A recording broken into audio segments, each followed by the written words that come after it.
Assalamualaikum warahmatullahi wabarakatuh. Hai teman-teman semua, perkenalkan nama saya Deva Safara Alvan dengan NIM 21101140151 dari kelas 07 TPLE 002. Tujuan pembuatan video ini adalah untuk memenuhi nilai tugas dari mata kuliah kewirausahaan dengan dosen pengampu Bu Intan Kumalasari.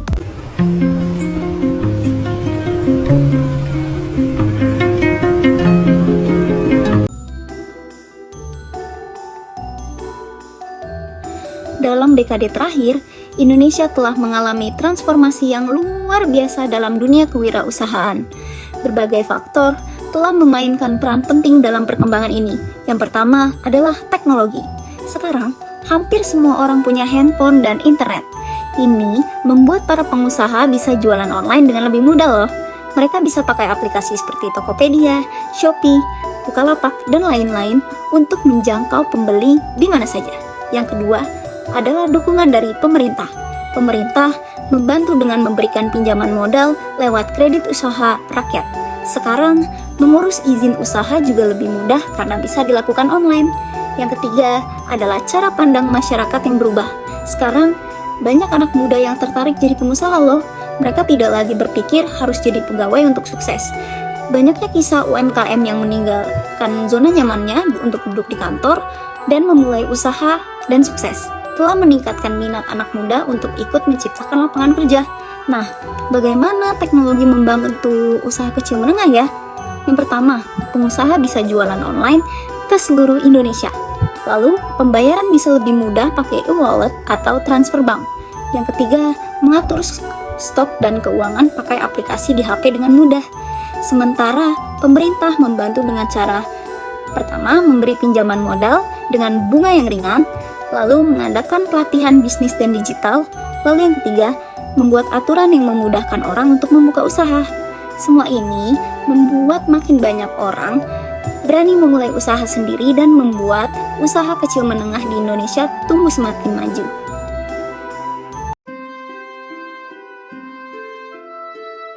Wirausaha sangat penting untuk ekonomi lokal karena beberapa hal. Yang pertama, wirausaha membuka lapangan kerja baru. Ketika seseorang membuka usaha di daerahnya, mereka tidak hanya menciptakan pekerjaan untuk diri mereka sendiri, tapi juga mempekerjakan orang-orang sekitar. Contohnya, kalau ada yang membuka usaha keripik singkong di suatu desa, mereka akan butuh karyawan untuk produksi, pengawasan, dan penjualan.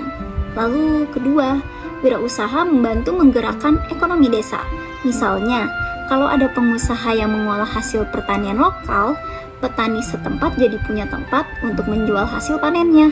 Uang yang beredar di desa juga lebih banyak dan ini membuat kehidupan masyarakat jadi lebih sejahtera. Lalu berbicara tentang sektor yang potensial di daerah terpencil, sektor pertanian dan perkebunan menjadi pilihan utama. Di sini, para wirausahawan bisa mengolah hasil pertanian menjadi makanan kemasan atau mengembangkan budidaya tanaman khas daerah. Pertanian organik juga sangat menjanjikan karena sekarang banyak dicari konsumen.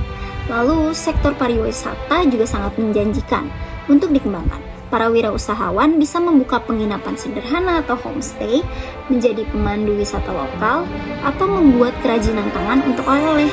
Ini akan membuat daerah mereka lebih dikenal dan akan mendatangkan pengunjung. Lalu di bidang perikanan, banyak peluang yang bisa dimanfaatkan seperti budidaya ikan air tawar atau pengolahan hasil laut. Produk-produk olahan ikan bisa dijual ke kota-kota besar dengan harga yang lebih baik. Kerajinan tradisional juga punya potensi besar loh. Pengembangan kerajinan khas daerah dan pembuatan souvenir bisa mengangkat budaya lokal sekaligus memberikan penghasilan. Bahan-bahan alam yang ada di sekitar bisa diolah menjadi produk yang bernilai tinggi loh. Lalu, tapi yang perlu diingat, usaha yang dikembangkan harus sesuai dengan potensi dan kekayaan alam di daerah masing-masing. Dengan begitu, daerah terpencil bisa lebih maju dan masyarakat punya kehidupan yang lebih baik. Saat ini, dunia wirausaha sedang berubah dengan sangat cepat. Kewirausahaan digital menjadi tren yang utama, di mana banyak pengusaha memulai bisnis mereka secara online tanpa toko fisik.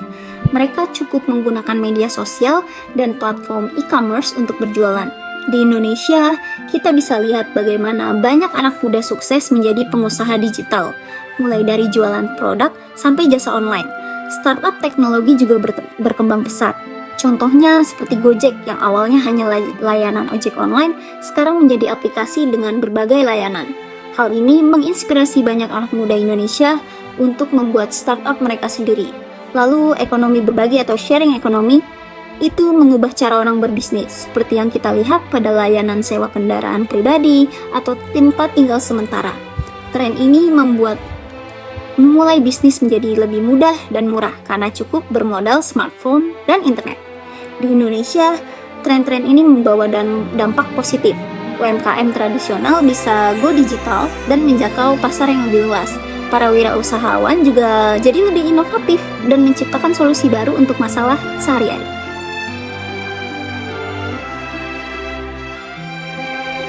Nah, sekarang saya akan membandingkan karakteristik wirausaha antara negara maju dan negara berkembang, khususnya dalam hal akses modal, infrastruktur, dan ekosistem wirausaha.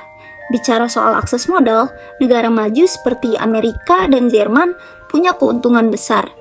Para pengusaha di sana bisa dengan mudah mendapat modal dari bank, venture capital, atau investor angel. Sistemnya juga sangat transparan, berbeda dengan Indonesia atau Filipina, di mana mendapatkan modal masih menjadi tantangan yang besar. Pengusaha sering bergantung pada modal pribadi atau bahkan pinjaman dengan keluarga, karena sistem perbankannya yang lebih ketat.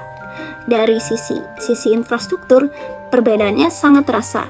Di negara maju, pengusaha dimanjakan dengan internet yang super cepat, sistem transportasi yang lebih efisien, dan listrik yang stabil. Bayangkan, di Silicon Valley, startup bisa fokus mengembangkan produk tanpa khawatir masalah listrik mati atau internet lemot.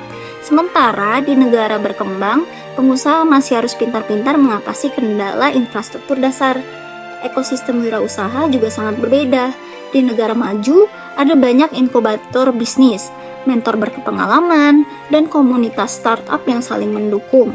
Program-program pelatihan dan pendampingan juga sangat mudah diakses. Di negara berkembang, ekosistem seperti ini masih dalam tahap pertumbuhan. Meski begitu, sekarang sudah mulai banyak komunitas wirausaha yang aktif berbagi pengetahuan. Yang menarik, keterbatasan ini justru membuat pengusaha di negara berkembang jadi lebih kreatif dan tangguh. Mereka terbiasa mencari solusi dengan sumber daya yang terbatas dan lebih cepat beradaptasi dengan perubahan.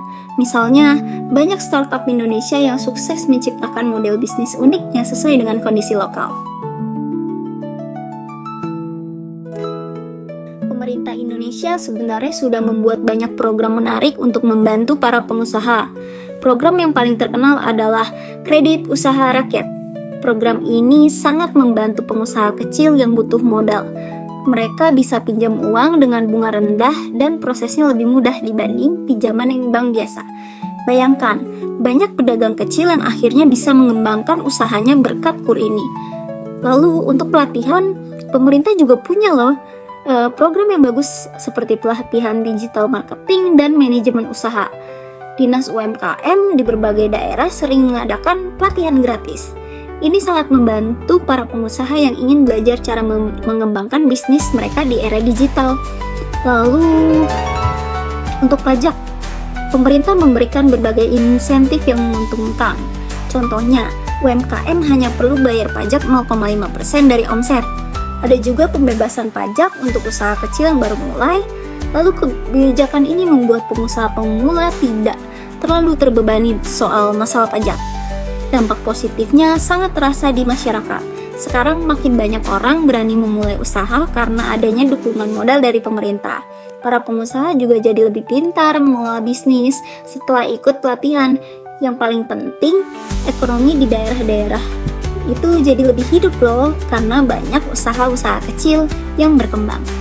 Wah, gak kerasa ya, kita sudah sampai di penghujung video. Terima kasih untuk semua yang telah menyaksikan video ini dari awal hingga akhir.